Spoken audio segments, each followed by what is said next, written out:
እንቋዕ ሰነ 30 ዝውዕልን ዝኽበርን ናይ መጥምቀ መለኮት ቅዱስ ዮሐንስ ናይ ልደት በዓል በሰላም አብጽሕኩም አብጽሕና። በስመ አብ ወወልድ ወመንፈስ ቅዱስ አሃዱ አምላክ አሜን አሜን። ነዚ ዕለት እዚ ባሪኹን ቀዲሱን ዝሃብና ናይ ቦታትን አምላኽ እግዚአብሔር ስሙ ንዘላለም ዓለም ዝተኸበረን ዝተመስገነን ይኹን። ሰላም ናይ ክርስቶስ ቤተሰብ ናይ አምላኽና ጸጋ ምሕረት ሰላም ምስኩላትና ይኹን። ሎማዓንቲ ከም ዝፍለጥ ናይ መጥምቀ መለኮት ዝተወለደሉ መዓልቲ እዩ። ስለዚ ካብ ዕለተ ልደቱ ጀሚርና ብጠቕላላ ናይ ቅዱስ ዮሐንስ ህይወትን ምስ ቅዱስ ኤልያስ ዘመሳስል ነገራቱና ረአና ህንጸንሕና ከምኡ ድማ ናተይ ትሕሶ ኩሉ ግዜ ንኽበጽሐኩም ሳብስክራይብ ብምግባር ቤተሰብ ኩኑ ንኩሉ ንኽበጽሕ ላይክ ሼር ግበርዎ እስካብ መወዳእታ ምሳይ ጽንሑ። እሺ ከም ሃይለ ቃል ሒዘዮ ዝመጻኹ ሉቃስ ወንጌል ካብ ምዕራፍ 1 ካብ ቁጽሪ 13 እስካብ ቁጽሪ 15 ንረኽቦ ታሪኺ ማለት እዩ። እቲ ቃል ብሽም እግዚአብሔር ከምብዎ ከለኹ ጸሎትካ ተሰሚዕልካ እዩ ኣይትፍራሕ፣ ሰበይትኻ ኤልሳቤጥ ወዲ ክትወልድ እያ፣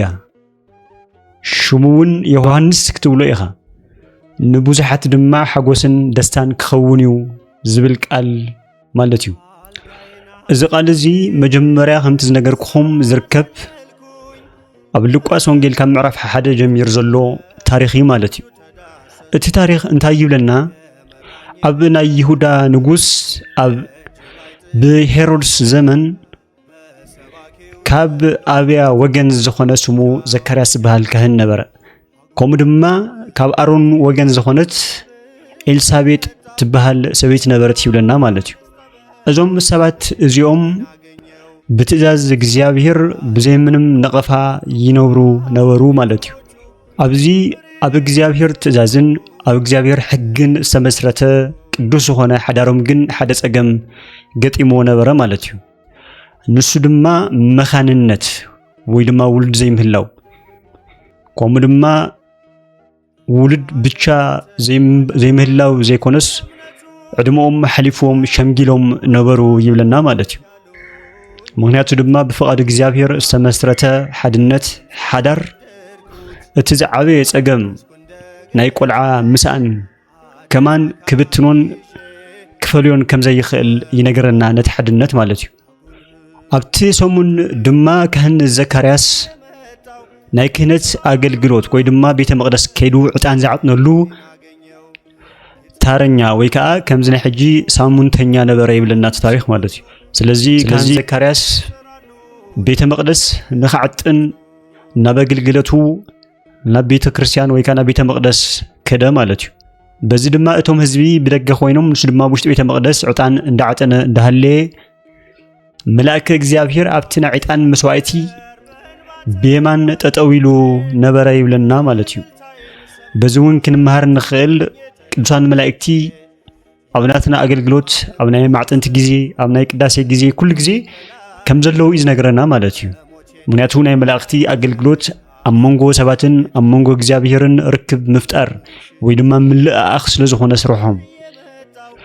በዚ ግዜ እዚ ግን ካህን ዘካርያስ ነቲ መልአኽ ምስ ረኣዮ ብጣዕሚ ደንገጸ፣ ፈርሐ ማለት እዩ። ምክንያቱ ቅዱሳን መላእክቲ ኣብ ቅድሚ እግዚአብሔር ዝቆሙ ስለ ዝኾኑ ኣፈጣጥሮኦም ግርማ ዘለዎ ዘደንግጽን ዘፍርሕን እዩ። ምክንያቱ ስልጣኖምን ክብሮምን ብጣዕሚ ዓብይ ስለ ዝኾነ ማለት እዩ። ከምቲ ቀዳማይ ጴጥሮስ ዘሎ ምንም እኳ ብክብርን ብስልጣንን ካብኦም እንተበለጹ ንመላእክቲ ዝዝንጥሉን ዘቃልሉን ክመጽኦም ዝብል ቃል ኣለዎ ማለት እዩ። በዚ ግን በቲ ብቅድስና ዝመላለስ ዘካርያስ እኳ እቲ መልአኽ እግዚአብሔር ምስ ረኣዮ ከመይ ከም ዝደንገጽን ከመይ ከም ዝፈርሐን ይነገረና እዚ ታሪኽ እዚ። እዚ መልአኽ እዚ ድማ ኣብ ቅድሚ ኣምላኽ ዝቐውም ቅዱስ ገብርኤል ነበረ ማለት እዩ። ቅዱስ ገብርኤል መሊሱ ንዘካርያስ ኣይትፍራሕ፣ ጸሎትካ ተሰሚዑ እዩ፣ ሰበይትኻ ኤልሳቤጥ ወዲ ክትወልድ እያ፣ ሽሙ ድማ ዮሐንስ ክትብሎ ኢኻ በሎ። ደስታን ሓጎስን ክኾነልካ እዩ፣ ንብዙሓት ድማ ሓጎስን ደስታን ክኸውን እዩ በሎ ማለት እዩ። ክቡራት ናይ ክርስቶስ ቤተሰብ ካብዚ እንታይ ኢና ንመሃር? እቲ ብትእዛዝ እግዚአብሔር ብፍቃድ እግዚአብሔር መሰረት ጌርና ዘወለድናዮ ውላድ ንቤተሰቡ ኣሐጉሱ ናቱ بركة ناتو سرح نعلم كم سرف ينقرنا مالتي نبزحات هزبي زمرح حجر زقنع نبزحات سبات هيوت زخون ولاد كنقول تخوينا بزي بجزافير تزاز استمسرته بجزافير تزاز فقط زنقساقس حدارن هيوتن كلونا لو مالتي تزي كوينو بزحات دمارينا انا بفقد እግዚአብሔር ዘይተመስረተ ዝወልድዎም ውላድ ዓለም ከጥፍኡ ብዙሕ ሰብ ከሳድዱ ብዙሕ ናይ ጥንቆላን አምልኾተ ጣዖት አምልኾተ መናፍስቲ ተዋፊሮም ንረኾም ማለት እዩ በዚ ድማ ኣይተወደን ቅዱስ ዮሐንስ ንብዙሓት ደስታ ምዃን ጥራሕ ዘይኮነስ ኣብ ቅድሚ ጎይታ ዓብይ ከም ዝኸውን ድማ ነገሮ ማለት እዩ ስለዚ ድማ ወይኒ ኣይተስትዮ أبدو محسن إنكلو سجى منفس قدوس سلازملو زسكر مستن وين كيتسجو زبلت زاز نجرو مالتي نقدس يوحنا زكرياس كهن مالتي كومدما ندك إسرائيل نبوزحات نقويتهم نأملاخهم نفتاريهم كم زملسهم نجرو كومدما بناي نبي إلياس من جدن منفسن كم زمرحن كم زقوعزن نجرو قدوس جبريل مالتي كهن زكرياس بزيناي ملأخ الدمس يستجرم زكرياس كان دمبا مليسو أنا شمجلا أنا تشمجل كوس قاد حم سبيتيون شمجلا نايم بولاد جزيء حليفة كما يخون يخيل بولا زكرياس كتسلو دما ملأكوك دوس جبريل أقدم جزافير زقوم جبريل كبسركا كابلول تلاقيها مسئ نجزيوك علي سلزي أمنكا ويدما سلزي تقبلكا إذا نجرزي سكاب زخون أفكا ددا خوني ددا مالت أفكا بهم خوني مالتيو كناجر أي خيلن خوني لو مالتيو ملاك دوس جبريل زي لو ملاكو دوس جبريل كاو مسرحقا زكرياس كافت بيت مقدس مسوسة عندبتو خزارب أي كألن مالتيو إتهم بدجز نورو حزب دما مسرعيو رأي كمز ترأي ويدما رأي كمز رأي تجنزو ويدما تملكتو بس دما دحر أجل جلوت كانوا زكرياس نبجزو مسكدا بدحريو دست إلسابيت سأنيسا ترخبت مالتي سلزي دما دست إلسابيت نزلت إنسزي حمشت ورحي شفيناتو نسب كيتنا جرت وودي توستلبا كمزبل قبل بحزاتو نبرت مالتي مناتو ولاد بزي مهلاوم بتعمي بزح مرجمن بزح صرفن بزح وردتن يرخبو سلازنورو مزمور 127 كم زنجرنا ولد ناي እግዚአብሔር وهبتو يبلنا ابز حج زلنا يسبات كخندي دفارات سبات لنا نخوم زي عينت صقم زلوم سبات نتوم سايكولوجي نتوم سنلبنا سلنبونا نمسبار بدفرتكم زي عينت صرف نصرف مالتي نحنا دك سبات مسباي سلستراخبت سبيت تطنس سبيتي دما مسباي سلستراخبت طرح تطنس يመስለና ማለት كمو دما مدري زرئي كزرئ لا خلو التبقل ግዴታ አስለ ዝኾነ ዘርእ ድማ ስለስተዘርአ ዝበቁል ጌርና ንሐስብ ጸበብቲ ሰባት ኣለና ማለት እዩ ኣብ ምድሪ ዘሎ ዝኾነ ይኹን ምንቅስቃስ ግን ብዘይካ ናይ እግዚአብሔር ቸርነት ተዘይተሓዊስዎ ናይ እግዚአብሔር ፍቃድ ተዘይተኸቲልዎ ማንም ሰብ ስርናይ ስለዘርአ ምድሪ ዘርእ ተቐቢላ ፍረናይ ምፍራይ ናይ ምብቃል ብቕዓት ስለዘለዋ ኣይኮነትን ሰበይትም ይኹን ሰብኣይ ድማ ስለዝተረኸበ ቆልዓ ግዴታ ይወልድ ማለት ኣይኮነን ማለት እዩ ምክንያቱ ናይ እግዚአብሔር ቸርነት ናይ እግዚአብሔር ፍቃድ ነብይ ልብ አምላክ ቅዱስ ዳዊት ነዚ ይልዩ ቆልዑ ናይ እግዚአብሔር ውህብቲኦም እግዚአብሔር ሰርሖም እዮም ኢሉ ዝነገረና ማለት እዩ እዚ ነገር ከይስተውዓሉ ግን ቆልዓ ስለዝወለድና ኢሎም ከምዚ ዓይነት ውላድ ነዘይብሎም ሰባት ዘንቋሽሹ ዝጸርፉ ብዙሕ ጸርፊ ዘሎ በቕሊ ዘይትወልድ መኻና ብዙሕ ጸርፊ ዘሎ መቸም ከም ንሰምዑ ኩላትና ማለት እዩ ስለዚህ ድማ በዚ ሕጂ ንሪኦ ዘለና ውርደትን ጸርፍን ኣብ ካህን ዘካርያስና ኣብ ቅድስቲ ኤልሳቤጥ ነበረ ማለት እዩ ስለዚህ ቅድስቲ ኤልሳቤጥ ዝኹሉ ስቃይ ዘሕለፈት ስለዝኾነት እዚ ነገር እዚ ኣብ ልባ ሒዛቶ ንሓሙሽተ ወርሒ ጸንሐት ማለት እዩ ኣብ ሻድሻይ ወርሒ እቲ ዘመን መሳእኸለ ድማ ቅዱስ ገብርኤል ናብ ድንግል ማርያም መጽኡ እቲ ኩሉ ዓለም ተስፋ ዝገብረሉ ዝነበረ ድሕነት ንኽፍጸም ወዲ ክትወልድ ዝብል ብስራት ሒዝላ መጻ ማለት እዩ ከምቲ ንፈልጦ ታሪኽ። ስለዚ ድንግል ማርያም ድማ ዝብስራት ሒዛ ናብ ተራራ ናብ ኤፍሬም ተራራ ወይ ከዓ ናብ ኤፍሬም ናብቲ በሪኽ ቦታ ናብ ሓትና ናብ ኤልሳቤጥ ከለስ ይብለና ታሪኽ ማለት እዩ። በዚ ድማ ቅድስት ኤልሳቤጥ ናይ ቅድስት ድንግል ማርያም ድምጽ ምስ ሰምዐት ኣብ ማህፀነይ ዘሎ ድምጽኺ ምስ ሰማዕኹ ኣብ ማህፀነይ ዘሎ ጽንሲ ብሓጎስ ዘለለ ትብላ ማለት እዩ። ኤልሳቤጥ መንፈስ ቅዱስ ተመልኣሞ ካብ ድማ ድምጽኺ ምስ ሰማዕኹ ኣብ ማህፀነይ ዘሎ ህፃን ወይ ከዓ ጽንሲ ዘለለ ኢላታ ማለት እዩ። ካብዚ እውን ንድንግል ማርያም ክርኢ ከሎ ዝሕጎስ ንድንግል ማርያም ክዝምር ከሎ ዝዘልል ሰብ መንፈስ ቅዱስ ዝተመልኦ እምበር መንፈስ ርኹስ ዝተመልአ ሰብ ናብ ድንግል ማርያም ክዘልል ናብ ድንግል ማርያም ክሰግድ ኣይኽእልን ማለት እዩ። ምክንያቱም መጽሓፍ ቅዱስ ሓንቲ ቃል ክትጻሕፍ ከላ ናይ ባዕላ ዝኾነ ሜሴጅ ወይ ከዓ ናይ ባዕላ ዝኾነ መልእኽቲ ኣለዋ። እያንዳንዱ ቃል ዝተጻሕፈ መንፈስ ቅዱስ ፍቃድ መንፈስ ቅዱስ ገላጽነት ስለ ዝኾነ ስለዚ ናብ ቅዱሳን ምስጋድ ናብ ቅዱሳን ምዝላል ንቅዱሳን ምስጋና መሃብ መንፈስ ቅዱስ ምምላእ ከም ዘድሊ ንምሃር ካብ ታሪኽ እዚ። ስለዚ ናይ ድንግል ማርያም መምጻእ ናይ ድንግል ማርያም ፍቕሪ ኣይኮነን ብህይወተ ስጋ ጠጠው ዝበለስ ልቦና ዘለዎ ሰብ ኣብ ማህፀን ዘሎ ጋና ዘይተሰርሐ ህፃን ዝሕጉስ ንህፃን ዘዝልል እዩ ማለት እዩ። ብምቕጻል ድማ ቅድስት ኤልሳቤጥ ወለደት ስሙ ድማ ዮሐንስ ወለቶ። ስለዚ ኣብቲ ሽዒቱ ዝነበሩ ናይ ደቂ መንደር ናይ ሰፈራ ሰባት ከምኡ ናይ ቡ ዘካርያስ ክንብሎዶ ዝብል ነገር ነበረ። ኣይኸውንን ዮሐንስ ይዝኾን ኢላ ድማ እንትንበለት ማለት ንሳ። ስለዚ ዮሐንስ ዝበሃል ካብ ነገድና የለን ዝበሃል እውን ሰሚዕና ይንፈልጥን ከመይ ብዝል እስኪ ነብኡ እንጠይቆ ኢሎም ምስከዱ ኣቦ ቅዱስ ዘካርያስ ድማ ከምቲ ናይ መልአክ ቃል ንኸይሓልፍ አንደበቱ ድዳ ኮይኑ ተዓጽዩ ስለ ዝነበረ ሽም ንኸውፀሉ ወረቐት ወይ ብራና ሃብዎ ማለት እዩ። ስለዚ ካህኑ ቅዱስ ዘካርያስ ድማ ኣብቲ ብራና ዮሐንስ ኢሉ ጻሓፈ ማለት እዩ። ዮሐንስ ኢሉ ክጽሕፍ ከሎ ድማ ኣፉ ተኸፈተ ማለት እዩ። ካህኑ ዘካርያስ ማለት እዩ። ካብኡ ድማ ኣፉ ምስ ከፈተ ካህኑ ዘካርያስ ትንቢት ምንጋር ጀመረ ይብለና ታሪኽ። ብዝበለጸ እቲ መጽሓፍ ታሪኽ ኣብቲ ሉቃስ ወንጌል ዘሎ ብምሉእ አንብቦ ወአንተኒ ህፃን ነብየ ልዑል ትሰመይ አርኮ ለመርአዊ ትሰመይ ዝብል ቃል ተናገረ ማለት እዩ። ትርጉሙ ድማ ኣታ ህፃን ናይቲ ሓያል አምላኽ ናይቲ ልዑል ዝኾነ አምላኽ ነብይ ክትከውንኻ ማለት እዩ። ነብይ ክትበሃልኻ ማለት እዩ። ናቱ መንገዲ ድማ ክትጸርግኻ ቀቅድሙ ድማ ክትከይድኻ ቦሎ ማለት እዩ። በዚ ድማ እዩ ዮሐንስ ቃል ኣዋዲ ዘይሰብክ በገዳም ኣብ ገዳም ኣብ በረኻ ዝሰብኽ ቃል ኣዋዲ ማለት ነጋሪት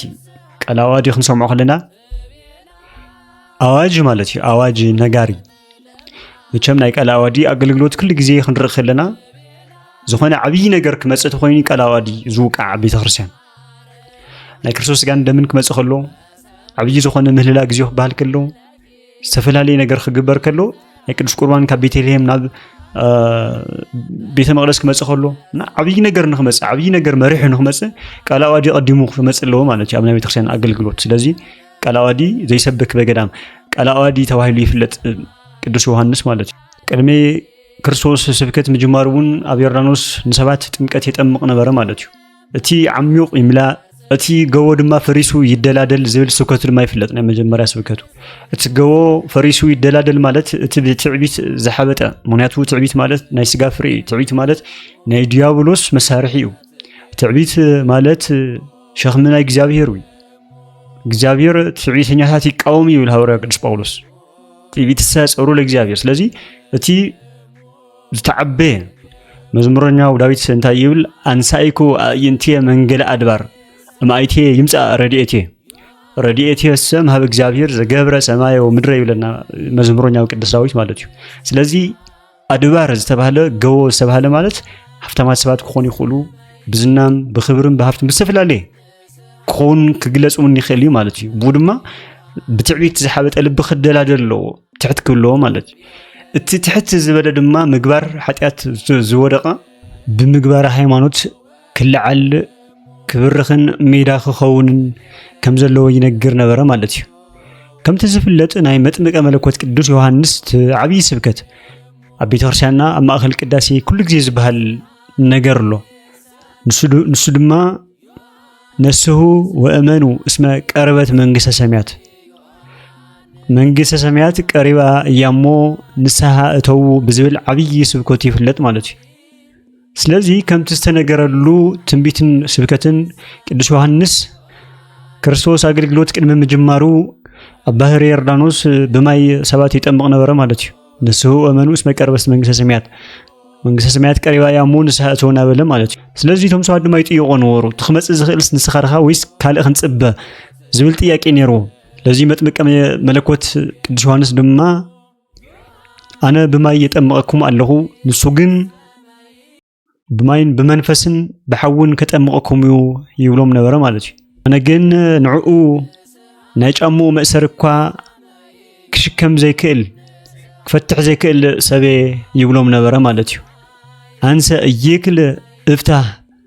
ቶታና አሳአኒሁ ዝብል ማለት እዩ በመቀጻል ክርስቶስ ኣብ 30 ዘመኑ ናብ ዮሐንስ ክጥመቅ ከደ ይብለና መጽሐፍ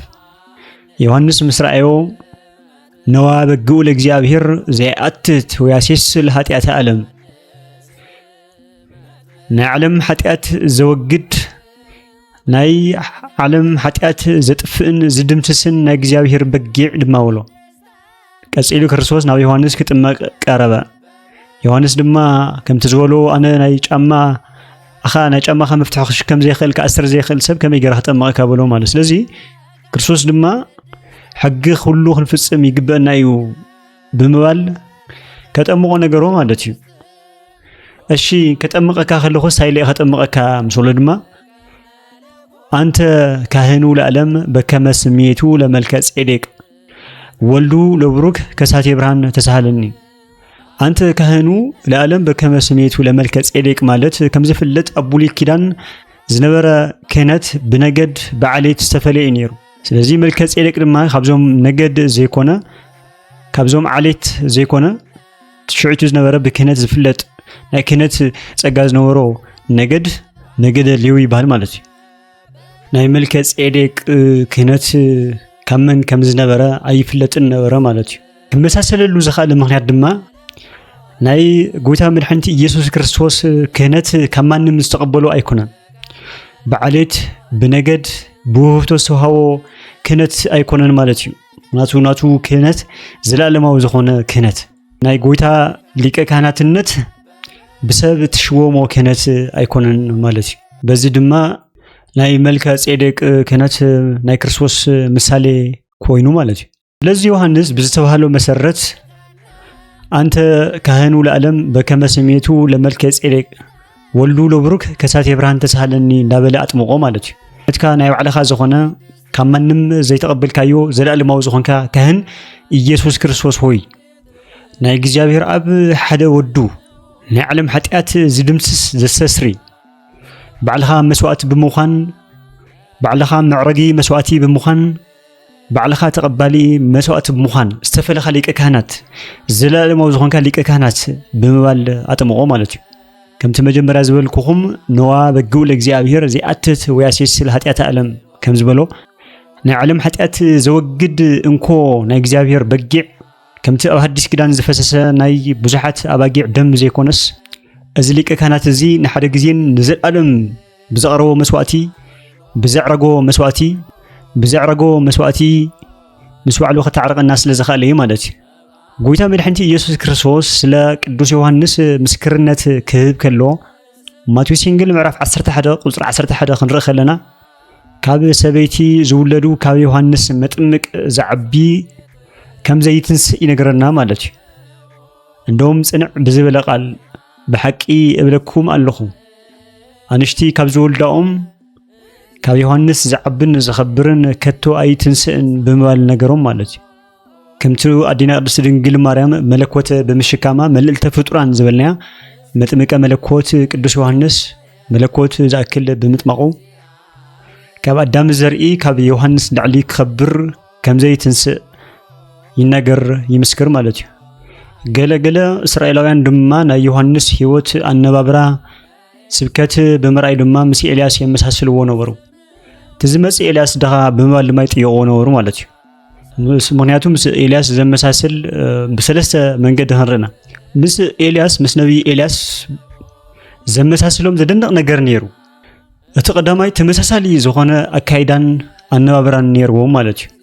ካልኣይ ነገስ ምዕራፍ 1 ቁጥር 8 ዘሎ ክንርኢ ከለና ነብዩ ቅዱስ ኤልያስ ናይ ጊመል ፀጉሪ ይኽደን ከም ዝነበረ ኣብ ሕቆ ድማ ቆርበት ይዕጠቕ ከም ዝነበረ ምግቡ ድማ ኣንበጣን ማዕርበረኻን ከም ዝነበረ ይነገረና እቲ ታሪኽ ከምኡ ተመሳሳሊ ማቴዎስ ወንጌል ምዕራፍ 3 ቁጥር 4 ዘሎ ናይ ዮሐንስ ህይወት ታሪኽ ክንርኢ ከለና ድማ ብተመሳሳሊ መልክዕ ቅዱስ ዮሐንስ ናይ ፀጉሪ ናይ ጊመል ይኽደን ነበረ ይብለና ከምኡ ድማ ኣብ ማዓንጡ ድማ ቆርበት ይዕጠቕ ነበረ ምግቡ ድማ አንበጣን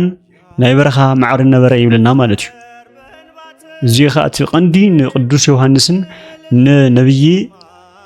ኤልያስን ከመሳሰሎም ዝኽእል ነበረ እቲ ኻልኣይ ድማ ብዘይ ምፍራሕ ንነገሳጽ ምግሳጽ ማለት እዩ ቀዳማይ ነገስ ምዕራፍ 18 ቁጥር 1 ዘሎ ታሪክ ክንርኢ ከለና ኤልያስ ነቲ ክፉ ንጉስ አክዓብን ንግስቲ ኤልዛቤልን ከም ዝገሰጾም ይነግረና ማለት እዩ ከምኡ ድማ ማቴዎስ ወንጌል ምዕራፍ 14 ቁጥር 3 ዘሎ ታሪክ ክንርኢ ከለና ቅዱስ ዮሐንስ ንሄሮድስ ንጉስ ከም ዝገሰጾን ሰበይቲ ሓውካ ከተእቱ የብልኻን ኢሉ ስለ ዝተቃወሞ በዚ ምስክርነት እዚ ሰማዕትነት ክቅበል ክኢሉ ማለት ቅዱስ ዮሐንስ ስለዚ ክልቲኦም ነብይ ኤልያስ መገሰጸ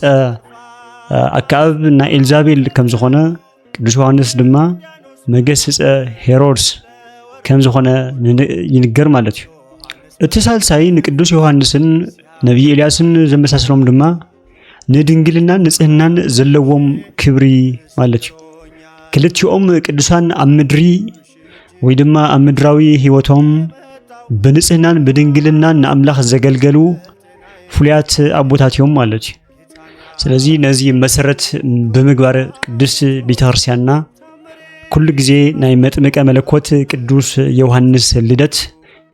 ብማህሌትን ብቅዳሴን ተኽብሮ ማለት እዩ ስለዚ ክቡራት ኦርቶዶክሳውያን ናይ ቅዱስ አቦ በረከትን ረድኤትን ምርካብ ምክንያቱ ከምቲ ማቴዎስ ወንጌል ምዕራፍ 10 ንረኽቦ ጻድቕ ስም ዝቕበል ናይ ጻድቕ በረከትን ወጋን ይረክብ ነብይ ብነብይ ሽም ዝቕበል ድማ ናይ ነብይ በረከትን ወጋን ይረክብ ይብለና ማለት እዩ ስለዚ እዚ ጻድቕን ነብይን ሰማዕትን ዝኾነ ቅዱስ አቦ መጥምቀ መለኮት ቅዱስ ዮሐንስ ኩሉ ግዜ ዓመት ቤተክርስቲያንና ሰነ 30 ብልደቱ ምክንያት ብምግባር ተኽብሮ ነዚ ተረዲና ድማ ናይቲ ማህሌትን ቅዳሴን በረከት ተኻፍልቲ ክንከውን ይግበአና ነዚ ንኽንገብር ናይ አምላኽና ናይ እግዚአብሔር ፍቃድን ናትና ፍቃድን ይኹን ዝመሃረና ዝመኽረና ናይ ቦታት አምላኽ እግዚአብሔር ስሙ ንዘላለም ዓለም ዝተኸበረን ዝተመስገነን ይኹን ናይ መጥምቀ መለኮት ናይ ቅዱስ ዮሐንስ በረከት ረድኤት አማላድነት ምስኩላትና ይኹን ከም አምላኽ ፍቃድ ቀጻሊ በኻሊእ መደብ ክንራኸብና ሕጂ ግን ነዚ መደብ እዚ ናብ ኩሉ ንኽባጻሕ ላይክ ሼር ግበርዎ ሳብስክራይብ ዘይገበርኩም ድማ ናቲ ትሕዝቶ ኩሉ ግዜ ንኽበጻሕኩም ሳብስክራይብ ብምግባር ቤተሰብ ኩኑ ናይ ጎይታና ናይ መድኃኒት ናይ ኢየሱስ ክርስቶስ በረከትን ረድኤትን ምሳና ይኹን ሰላም